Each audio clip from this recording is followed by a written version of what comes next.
사료를 바꾸자마자 고양이가 10번쯤 토를 한다면 2달 이상 구토하진 않는지, 그런데 지나치게 다양한 급여는 고양이에게 되려 시기적인 문제를 유발할 가능성이 큽니다. 고양이가 가출을 해서 사냥을 떠날 수도 있습니다. 그렇다면 선택한 사료가 우리 집 고양이에게 잘 맞는다는 것은 어떻게 확인할 수 있을까요?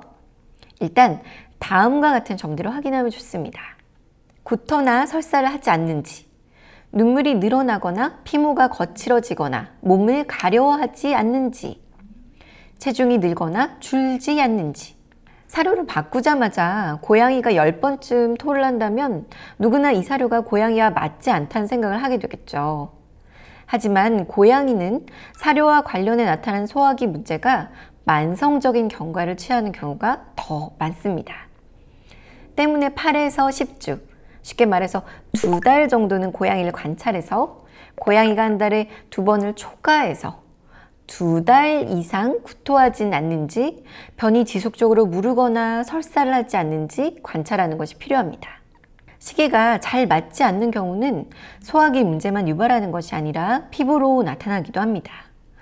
피부 알레르기로 가려움증이나 눈물량이 증가하는 경향이 있는 경우, 또 피모가 푸석푸석하거나 비듬이 생기거나 하는 경우에는 사료가 잘 맞지 않는 것이 아닌지 고민해 볼 수 있습니다.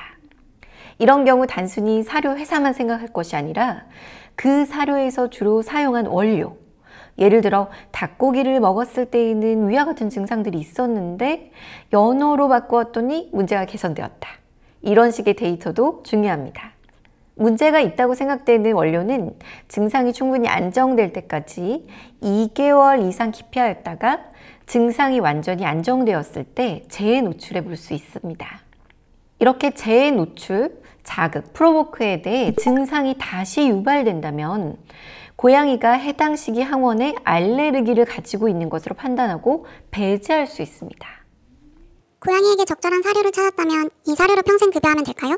고양이는 제네랄리스트 피더라고 해서 쥐만 잡는 게 아니라 곤충과 같은 아주 작은 사냥감부터 토끼같이 상대적으로 큰 사냥감, 이뿐 아니라 사체나 쓰레기통도 뒤져서 먹을 수 있는 광범위 포식자입니다. 때문에 이런 고양이에게 너무 단조로운 시기만을 급여하게 되면, 예를 들어 마당 딸린 집에 사는 고양이라면 고양이가 가출을 해서 사냥을 떠날 수도 있습니다. 실제로 외국에서는 가출하는 고양이 행동 문제를 교정할 때 단조로운 시기 여부도 꼭 체크를 합니다. 따라서 우리는 더러더러 고양이에게 사료를 교체해 주는 것도 필요합니다.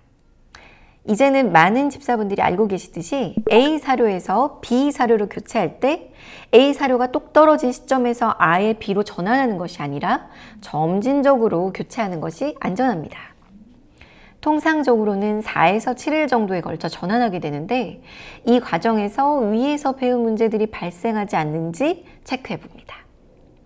사실 우리나라는 먹는 것으로 서로 정을 나누다 보니 고양이에게도 단조로운 급여를 해서 문제가 생기는 경우보다는 지나치게 다양한 급여를 해서 문제가 생기는 경우가 훨씬 흔합니다. 그런데 지나치게 다양한 급여는 고양이에게 되려 시기적인 문제를 유발할 가능성이 큽니다.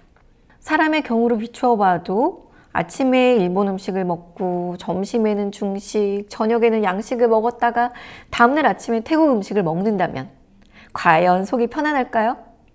이처럼 고양이에게 지나치게 다양한 급여를 하는 것은 되려 식이 불내성이나 식이 알레르기를 강화할 가능성이 있으므로 지양하는 편이 좋습니다. 만약 우리 집 고양이가 입맛이 까다로워서 차려준 음식에서 적당량만 먹는다면 괜찮은 걸까요? 이때에도 문제가 있습니다. 바로 고양이의 편식을 강화하게 되는 것이죠. 편식이 뭐 그리 큰 문제일까 싶지만 사실 편식은 고양이의 수명을 좌우하는 아주 큰 요소입니다.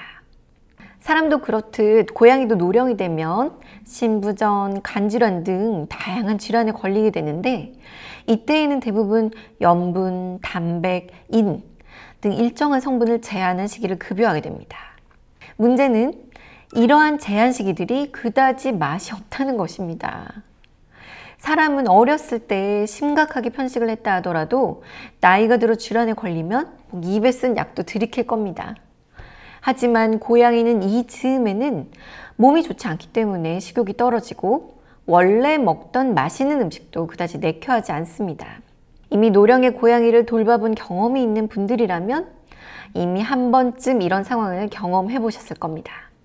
때문에 젊었을 때부터 고양이가 편식하지 않도록 관리해 주어야 우리 고양이가 건강한 삶을 사는데 도움이 될 수 있습니다. 지금까지 고양이를 건강하게 키우는 데 필수적인 요소인 고양이 영양학의 기본 내용들을 알아보았습니다. 영양학은 고양이에 있어서 매우 중요한 내용이기 때문에 다음 강의에서 좀 더 자세히 알아볼 예정인데요. 그럼 다음 강의에서 다시 만나 뵙겠습니다.